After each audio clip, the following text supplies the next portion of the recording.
একজন মুসলমানকে আপনি সাহায্য করলেন, আপনি আপনার হাতটা বাড়াইয়া দিলেন। একটা রিকশা এখানে আটকে গেছে, রিকশাটা উঠাইতে পারতেছে না, টান দিয়ে উঠাইতে পারতেছি না। আপনি পিছন দিয়ে একটু রিকশাটাকে ধাক্কা দিয়ে উঠাই দিলেন।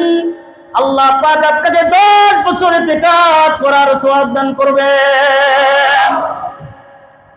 শুধু তাই নয় বাবা, আপনি একজন দেখলেন একটা বোঝা খুব সুন্দর করে বানাইছে, বোঝাটা অনেক ওজন বাড়ি হয়ে গেছে, হাওড়ের ভিতরে কোনো মানুষ নাই।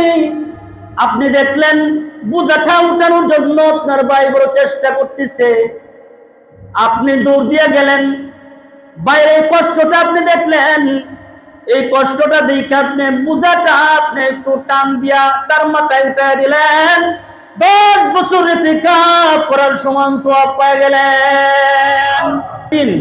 ওয়া ইদাস্তানসাহাকা ফানসাহলা, যদি কোনো মুসলমান ভাই আপনার কাছে আসে উপদেশ নেওয়ার জন্য, তাহলে আপনি তাকে উত্তম কল্যাণকর উপদেশ আপনি তাকে দান করবেন। সুবহানাল্লাহ।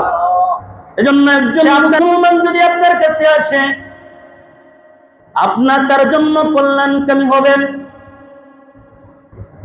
যদি সে আপনার কাছে সহযোগিতা চাই, আপনি তার জন্য সহযোগী হয়ে যাইবেন।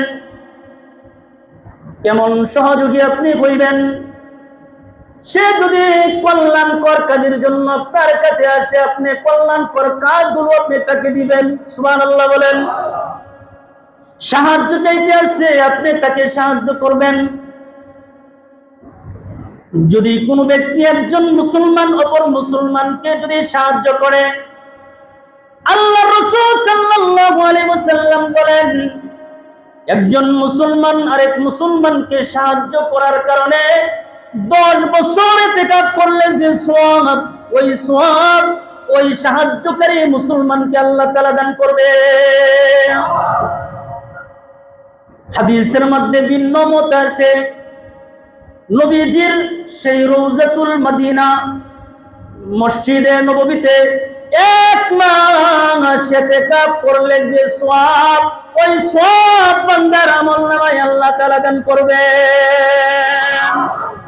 একজন মুসলমানকে আপনি সাহায্য করলেন, আপনি আপনার হাতটা বাড়াইয়া দিলেন।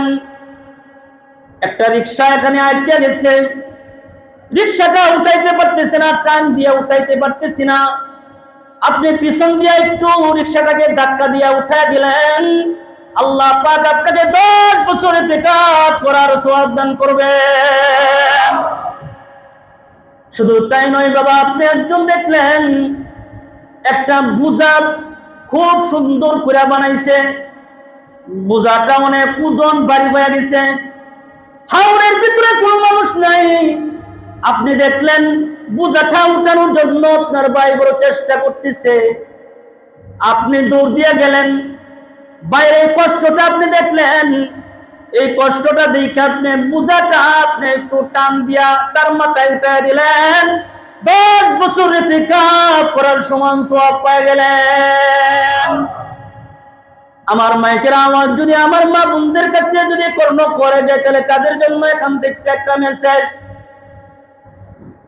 মনে করেন স্বামী বাজার থেকে অনেকগুলো মাছ নিয়ে আসছেন, বিবি একা ঘরের মধ্যে মাছগুলো কাটতেছে, বারান্দায় অনেক সময় কাটে, কেউ উঠানের মধ্যে কাটে। অনেকগুলো মাছ স্বামী নিয়ে আসছে, একা একা মাছগুলো কাটতে পারতেছে না। অপর কোন নারী মহিলা যদি গিয়া যদি বলে, বোন একা একা মাছগুলো তুমি কাটতে পারতেছো না, দাও না তোমার মাছগুলো আমি একটু কাইটা দেই, একটু সাহায্য করলো, এমন সাহায্য করার কারণে আল্লাহ তাআলা তাকে ইতিকাফের সওয়াব দান করবে। ছোট্ট ছোট্ট আমলগুলো বড় দামি হয়, কথা বলেন। ছোট্ট ছোট্ট আমলগুলো বড় দামি হয়। আপনার একজন ভাই ধান কাটতেছে, গ্রাম অঞ্চলে অনেকে গরিব মানুষ থাকে, একা একা ধান কাটে, সে কোনো লোক নিতে পারে না, যার কারণে একা একা কাটে।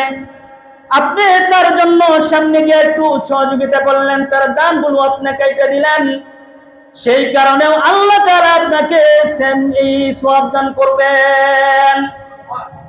আল্লাহর নবীর সাহাবী হযরত আব্বাস রাদিয়াল্লাহু তাআলা মসজিদে নববীর ভিতরে তিনি ইতিকাফরত অবস্থায় আছেন।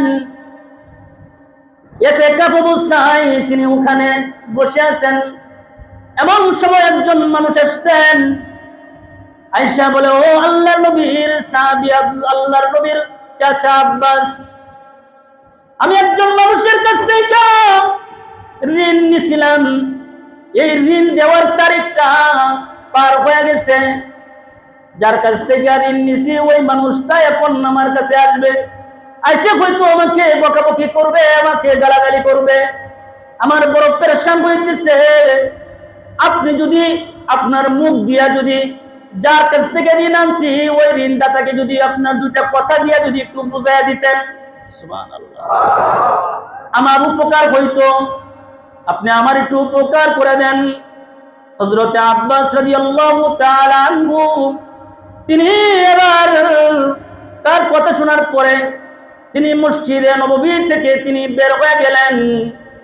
যিনি তিনার কাছে আসতেন তিনি ওনার জামাটা টান দিয়া ধরছেন, টান দিয়া বলে, ও আল্লাহর নবীর সাহাবী, আপনি কি জানেন না নাকি আপনার স্মরণ নাই? আপনি তো ইতিকাফরত অবস্থায় আছেন, ইতিকাফ থাকলে তো বাহিরে যাওয়া যায় না, তাহলে আপনি তো বাহিরে চলে যাইতেছেন। আছে না, ইতিকাফরত অবস্থায় বাইরে যাওয়া যায়? বিনা কারণে যাওয়া যায়? কথা বলেন না। আপনার কি স্মরণ নাই নাকি আপনি ভুলে গেছেন? বলে, আমার স্মরণ আছে, আমি বলি নাই।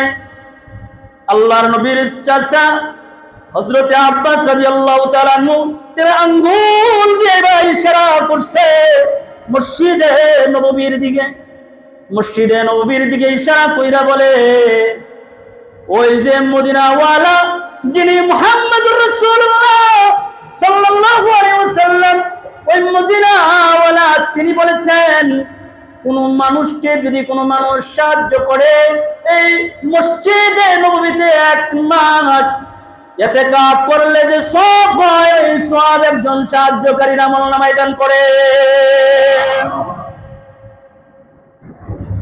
তাহলে আমি 1 মাসের 10 দিনের ইতিকাফ করে আমি কি করব?